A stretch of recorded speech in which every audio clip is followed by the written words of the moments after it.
No woman had ever survived the Lycan king's hunger when he lost control, so the king's fiancée always used servants at times like this. But when she came to the bedroom door as usual to listen to the women's cries, I disappointed her. I cried out and begged for more. My heart raced as I stood frozen, the king's warm breath brushing my skin. His fingers trailed up to my neck and paused. Possessive, I hated this, the heat spreading through me, the uncertainty of his intent. Was he going to hurt me? I had heard about ruts, about the primal urges Lycans couldn't control. When his nose pressed into the crook of my neck, inhaling deeply, a low sound rumbled from his chest. Take your clothes off, get on the bed, all fours, he ordered, his voice rough and commanding. My body stiffened. Please, I managed to whisper. He let out a deep growl, low and dangerous, leaving me no choice. Trembling, I stepped away, hands shaking as I loosened the strap of my dress. It slid down my body. I climbed onto the bed, positioning myself as he wanted, my back arched, skin burning with fear. The bed dipped under his weight. I whimpered, trying to mentally prepare for what would follow. This should have been my first day as Luna of the Ravenwood Pack. Instead, I was a prisoner, claimed by the ruthless Lycan king in the throes of Rut. His strong hands gripped my thighs, spreading me further. I caught a glimpse of his form, muscular, terrifying, and magnificent. He pinned my wrists behind me, pressing my chest to the bed. I could feel his knee against my thigh. Then he entered me, hard and sudden. I cried out, trying to pull away, but his grip was iron. He growled, pulling out, only to slam back in. Pain surged through me, my cries muffled in the sheets. I pleaded for him to stop, but he didn't. My body was overwhelmed, pain mixing with something else. Confusion clouded me as my body began to react, warmth spiraling from deep within. Was this my heat? He pulled me up by my hair, scenting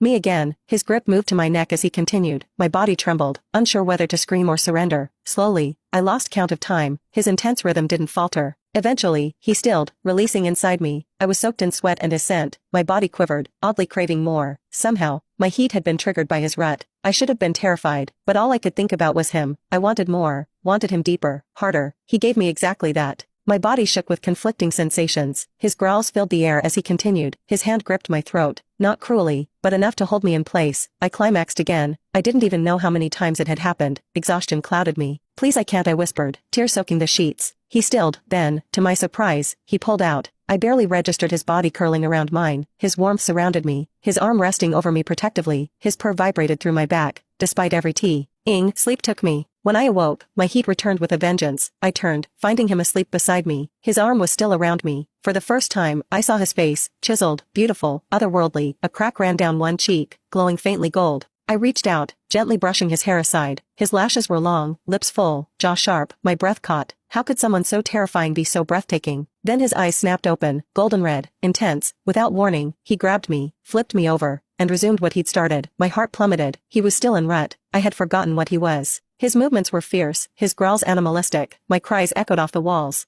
Meanwhile, Lady Valkyrie stormed through her